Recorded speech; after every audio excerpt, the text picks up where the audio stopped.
Top quality और consistent performance के लिए सिर्फ सिल्वर पंप नाम याद रखना।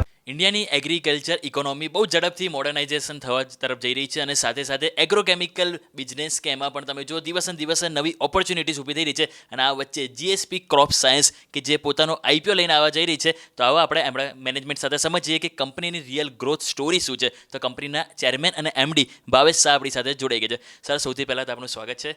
મારો સર પહેલો ક્વેશ્ચન તમને એ છે પ્રોડક્ટ ડિફરન્સિએશન ઉપર કે આપણે એગ્રોકેમિકલ જે બિઝનેસ છે એમાં કોમ્પિટિશન ઓબ્વિયસલી ઇન્ટેન્સ છે.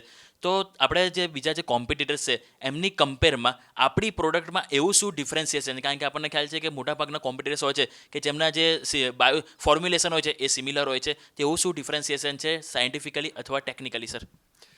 બેઝિકલી જે મેઇન ડિફરન્સ છે, અમે જે ફોર્મ્યુલેશન જે છે એ પેટન્ટેડ ફોર્મ્યુલેશન ડેવલપ કરી રહ્યા છે અને અમારી પાસે ટોટલ 102 પેટન્ટ છે, જેમાંથી 12 પ્રોડક્ટ અમે ઓલરેડી લોન્ચ કરી ચૂક્યા છે અને જેમાં અમે ફાર્મરને કમ્પ્લીટ સોલ્યુશન આપતા હોય છે.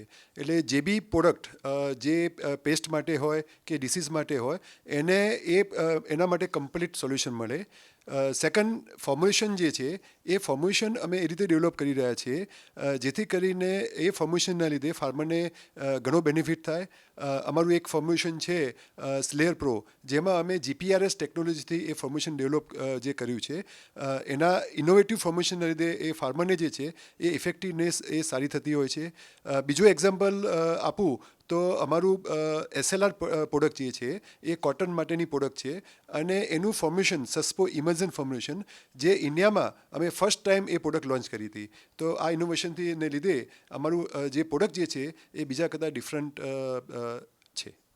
Okay, next question is sir regarding risk management કે એગ્રોકેમિકલ જે ઇન્ડસ્ટ્રી છે એમાં જે મોન્સૂન છે, કોમ્યુનિટી પ્રાઇસીસ છે અને સાથે સાથે જે રેગ્યુલેટરી અપ્રુવલ છે કે આ જે રિસ્ક, જે એક્સટર્નલ રિસ્ક, જે ફેક્ટર્સ કહેવાય કે જેની ઉપર ડિપેન્ડન્સી વધારે હોય છે, અગર આ એક્સટર્નલ જે રિસ્ક છે એને જે સાઈડમાં આપણે સપોઝ જો મૂકીએ તો આવા એક્સટર્નલ ફેક્ટર્સ જ્યારે પણ કંપનીમાં આવતા હોય છે તો ત્યારે કંપની પોતાની ગ્રોથ સ્ટેબિલિટી કેવી રીતે મેન્ટેન કરે છે?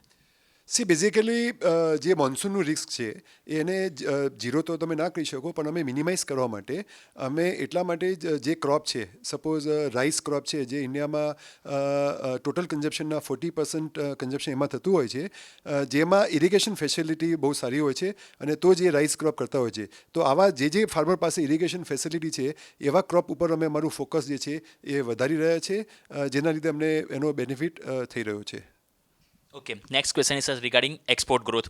આપણને ખ્યાલ છે કે હવે એગ્રોકેમિકલ્સ જેની ગ્લોબલી ડિમાન્ડ બહુ વધી ગઈ છે અને ઇવન આપણું ઇન્ડિયા એક્સપોર્ટ હબ પણ બની રહ્યું છે.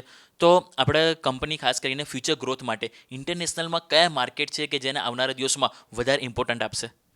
બેઝિકલી આજની તારીખમાં અમારું સૌથી વધારે ફોકસ બ્રાઝિલ અને યુએસએ એ બંને માર્કેટ ઉપર વધારે છે અને એ માર્કેટ વર્લ્ડના લાર્જેસ્ટ માર્કેટ છે અને ટ્રોપિકલ કન્ટ્રી હોવાના કારણે ઇન્ડિયાની પ્રોડક્ટ અને ત્યાંના પ્રોડક્ટ અને ઇન્ડિયન ક્રોપ અને તેના ક્રોપ બંને ઓલમોસ્ટ સિમિલર છે અને એના લીધે અમને એનો સારો એવો બેનિફિટ થઈ રહ્યો છે. ઓલરેડી અમે 7 વર્ષ પહેલાં બ્રાઝિલમાં અમે ઇન્વેસ્ટમેન્ટ કરવાનું ચાલુ કરી દીધું હતું અને એનો બેનિફિટ અમને અત્યારે થઈ રહ્યો છે. લાસ્ટ યર બી અમારી 2 પ્રોડક્ટમાં પરમિશન મળી ગઈ છે અને આવનારા સમયમાં અમારે તેની પરમિશન મળતી રહેશે, કારણ કે ત્યાં બ્રાઝિલ જેવા કન્ટ્રીમાં પરમિશન મળતા લગભગ 7 થી 8 વર્ષ થતો હોય છે અને એનું જેનું છે અમે ઓલરેડી કામ ચાલુ છે અને ભવિષ્યમાં એનો અમને સારો બેનિફિટ મળશે. Okay, next question is regarding raw material dependency. કે એગ્રોકેમિકલ સેક્ટરમાં આપણને ખ્યાલ છે કે અમુક જે કી રો મટીરિયલ્સ હોય કે જે ઇમ્પોર્ટ ઉપર આપણે ડિપેન્ડન્સી વધારે હોય છે. અગર કાલ ઉઠીને સપ્લાય ચેનમાં ડિસરપ્શન આવે છે કે પછી કોસ્ટમાં સ્પાઇક આવે છે તો કંપની પોતાનું માર્જિન કેવી રીતે અહીંથી સ્ટેબલ કરશે અને એને પ્રોટેક્ટ કરશે? બેઝિકલી એટલા માટે જ અમે જે ચાઇનાની ઉપર ડિપેન્ડન્સી ઓછી કરવા માટે અમે અત્યારે લાસ્ટ યર ઇન્ટરમીડિયેટ પ્લાન્ટ અમે શરૂ કર્યો છે, જ્યાં અમે બેઝિક રો મટીરિયલ જે છે એ બનાવવાનું ચાલુ કર્યું છે અને નિયર ફ્યુચર પણ અમારું પ્લાનિંગ એની ઉપર ફોકસ વધારે કરી રહ્યા છે કે જેથી કરીને ચાઇનાની ઉપરની ડિપેન્ડન્સી જે છે એ ઘટી શકે અને અમે પોતે બેઝિક રો મટીરિયલથી જે છે પ્રોડક્ટ બનાવી શકીએ અને જેનાથી જે છે કોસ્ટ જે છે એ કોસ્ટ ટોટલ કંટ્રોલ અમે કરી શકીએ અને એની ઇમ્પેક્ટ જે છે એ ઇમ્પેક્ટ મિનિમાઇઝ થઈ જાય. Okay, one last question sir regarding regulatory risk. કે આપણે જે બી પ્રોડક્ટ આપણે લોન્ચ કરવી હોય તો ઓબ્વિયસલી કે પહેલાં તો આપણે રેગ્યુલેટરી અપ્રુવલ જોઈએ, સાથે સાથે જે એન્વાયરમેન્ટલ નોર્મ્સ હોય એના ઉપર ડિપેન્ડન્ટ હોય છે. અગર માની લો કે કાલ ઉઠીને આપણે કોઈ મોલિક્યુઅલ અથવા પ્રોડક્ટ બેન થાય છે તો એની આવક ઉપર ઇમ્પેક્ટ ના આવે એને મેનેજ કેવી રીતે કરે છે કંપની? બે વસ્તુ છે. એક તો રેગ્યુલેટરી જે એપ્રુવલ હોય છે એ અમે જે બધી નવી પ્રોડક્ટો લાવીએ છીએ એમાં લગભગ 5 થી 6 વર્ષનો ટાઈમ થતો હોય છે અને એટલા માટે અમે વેલ ઇન એડવાન્સ એ જે છે એ પ્રોડક્ટનું કામ ચાલુ કરતા હોય છે અને વચ્ચે એટલા માટે અમે થોડો કુશન રાખીને એડવાન્સ પ્લાનિંગ કરીને ચાલતા હોય છે.